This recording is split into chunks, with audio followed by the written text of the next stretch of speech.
नमस्ते साथीहरू, तपाईहरुलाई आजको भिडियोमा स्वागत छ। आजको हाम्रो टपिक हुनेछ सूचनाको हक सम्बन्धी ऐन 2064 को परिच्छेद 1, 2 र 4। यो खरिदार थर्ड पेपरको 1.5 मा रहेको टपिक हो। अब लागम त के कस्ता प्रश्नहरु रहेका छन् यसको भित्र र सबैको समाधान गर्दै जाने। पहिलो प्रश्न, सूचनाको हक भनेको के हो? यसको अवधारणागत विकास उल्लेख गर्नुहोस्। सूचनाको हक सार्वजनिक निकायमा रहेको आफूसँग सम्बन्धित वा सार्वजनिक सरोकारको सूचना माग्ने र पाउने अधिकार नै सूचनाको हक हो।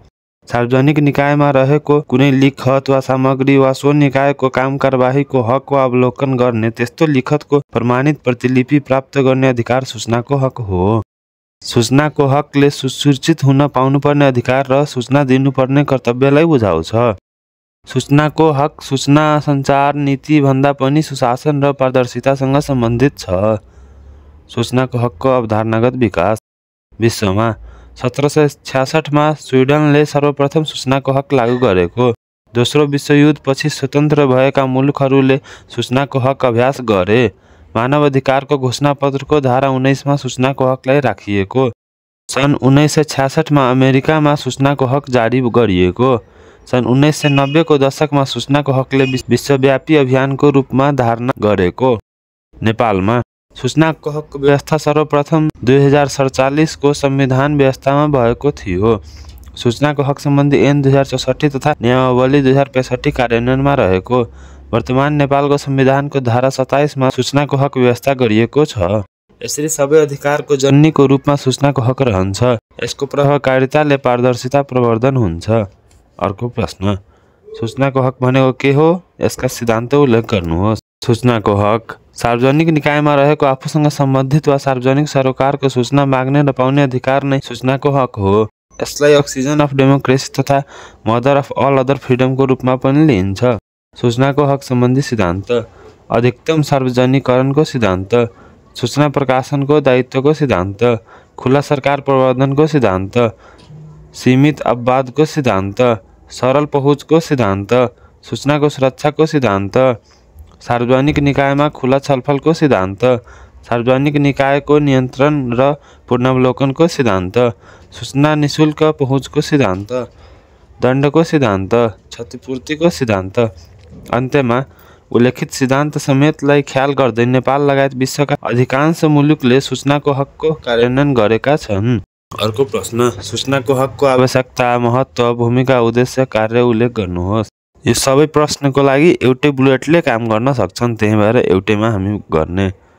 राज्यको काम कारबाहीलाई लोकतान्त्रिक पद्धति अनुरूप खुला र पारदर्शी बनाउनु, राज्यलाई नागरिकप्रति जिम्मेवार र जवाफदेही बनाउनु, सार्वजनिक सूचनामा नागरिकको पहुँच स्थापित गर्नु, नागरिकको सुसूचित हुने हक प्रचलनमा ल्याउनु, संवेदनशील सूचनाको संरक्षण गर्नु, नागरिकको सुसूचित हुने हकलाई संरक्षण र प्रवर्धन गर्ने, सूचना संस्कृतिको प्रवर्धन गर्ने, स्रोत र साधनको दुरुपयोग रोक्न र परिचालनको अवस्थाबारे जानकारी दिने, भ्रष्टाचार एवं आर्थिक अनियमितताको प्रवृत्तिलाई दुरुत्साहित गर्न, नागरिक सशक्तिकरण गर्न, राज्य संयन्त्रलाई उत्तरदायी एवं जवाफदेही बनाउन र राज्य शक्तिलाई सदुपयोग गर्न। अतः सूचनाको हकले राज्यका काम कारबाही पारदर्शी बनाउन महत्त्वपूर्ण भूमिका खेल्दछ। अर्को प्रश्न, सूचनाको हकको सम्बन्धमा नेपालमा भएको व्यवस्था उल्लेख गर्नुहोस्। क. नीतिगत व्यवस्था। नेपालको संविधानको धारा 27 मा सूचनाको हकको व्यवस्था छ। चालु योजना। सूचना र पारदर्शिताका सम्बन्धमा जनताको सुसूचित हुन पाउनुपर्ने र सूचनाको हकको प्रत्याभूति गर्न उचित व्यवस्था मिलाउने रणनीति लिएको। चालु बजेटले सूचना र पारदर्शिता प्रवर्धन गर्न विभिन्न कार्यक्रमको व्यवस्था गरेको। सूचना हक सम्बन्धी ऐन 2064 र नियमावली 2065 ले सूचनाको हकको संरक्षण, सम्वर्धन र प्रवर्धन गर्ने कार्यलाई कानुनी संरक्षण प्रदान गरेको। आर्थिक कार्यविधि तथा वित्तीय उत्तरदायित्व ऐन 2076 ले आर्थिक कार्यप्रणाली पारदर्शी हुनुपर्ने कुरामा जोड दिएको। भ्रष्टाचार निवारण ऐन 2059 ले भ्रष्टाचार र दण्डहीनताको अन्त्य गर्न विभिन्न किसिमको व्यवस्था गरेको।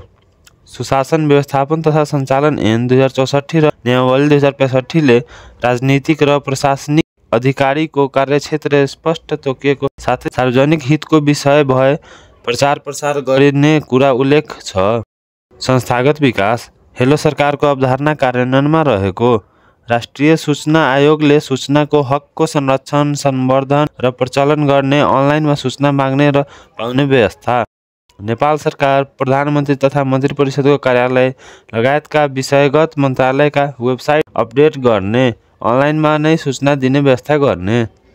प्रधानमन्त्री तथा मन्त्री परिषदको संयोजकत्वमा केन्द्रीय समन्वय इकाइ गठन गरिएको छ। प्रेस काउन्सिलले सूचनाको वर्गीकरण गरेको। सरकारी कार्यालय निरीक्षण नियमावली सम्बन्धी व्यवस्था। निष्कर्ष: पारदर्शिताले अधिकार प्राप्त अधिकारीलाई जिम्मेवार बनाउनका साथै सरकारवालालाई सहभागी गराउन, जसबाट निर्णय प्रक्रिया सहभागितामूलक हुनुका साथै सुशासन कायम हुन्छ। उल्लेखित व्यवस्थाहरूको प्रभावकारी कार्यान्वयन भए मात्र पारदर्शिताको प्रवर्धन भई ज्ञानमा आधारित समाज निर्माण हुने देखिन्छ। अर्को प्रश्न: नेपालको संविधानमा सूचनाको हक सुनिश्चित गर्न गरिएका व्यवस्था उल्लेख गर्नुहोस्। नेपालको संविधानमा सूचनाको हक सुनिश्चित गर्न गरिएका व्यवस्थाहरू। नेपालको संविधानको प्रस्तावना मानवाधिकार तथा पूर्ण प्रेस स्वतन्त्रता प्रतिबद्धता जनाएको। संविधानको धारा 19 मा सञ्चारको हकको व्यवस्था गरिएको। धारा 20 मा न्याय सम्बन्धी हक अन्तर्गत प्रत्येक व्यक्तिलाई निज विरुद्ध गरिएको काम कारबाहीको जानकारी पाउने हक हुने उल्लेख। धारा 21 मा अपराध पीडितको हक अन्तर्गत पीडित भएको मुद्दाको अनुसन्धान तथा कारबाही सम्बन्धी जानकारी पाउने हुने हक। धारा 27 मा सूचनाको हकको व्यवस्था गरिएको, जसमा निम्न व्यवस्था रहेका छन्: प्रत्येक नागरिकलाई आफ्नो वा सार्वजनिक सरकारको कुनै पनि विषयको सूचना माग्ने र पाउने हक हुनेछ, तर कानुन बमोजिम गोप्य राख्नुपर्ने सूचनाको जानकारी दिन कसैलाई बाध्य नपारिने। धारा 28 मा गोपनीयताको हकको व्यवस्था रहेको, जसमा कुनै पनि व्यक्तिको जीव, आवास, सम्पत्ति, लिखत तथ्याङ्क, पत्रचार र चरित्र सम्बन्धी विषयको गोपनीयता कानुन बमोजिम बाहेक अतिक्रमण हुनेछ। धारा 35 मा स्वास्थ्य सम्बन्धी हकमा प्रत्येक व्यक्तिलाई आफ्नो स्वास्थ्य उपचारको सम्बन्धमा जानकारी पाउने हक हुने उल्लेखित। धारा 50 को निर्देशक सिद्धान्तहरू तथा धारा 51 र राज्यका नीतिहरूमा सार्वजनिक प्रशासनलाई स्वच्छ, सक्षम, निष्पक्ष, पारदर्शी बनाउने उल्लेख। अन्त्यमा संविधानमा भएका उल्लेखित प्रावधानको प्रभावकारी कार्यान्वयनबाट राज्यका क्रियाकलापमा पारदर्शिता प्रवर्धन भई विधिको शासन र सुशासन संस्थागत हुने व्यवस्था हुन सकिन्छ। यति भन्दै हामी आजको भिडियो अन्त्य गर्दैछौँ। अबदेखि दैनिक रूपमा भिडियो लिएर आउनेछौँ, त्यही भएर च्यानललाई सब्स्क्राइब गरिदिनु होला। भिडियो राम्रो लागे भिडियोलाई लाइक गरिदिनु होला र भिडियोलाई सेयर गरिदिनु होला। धन्यवाद।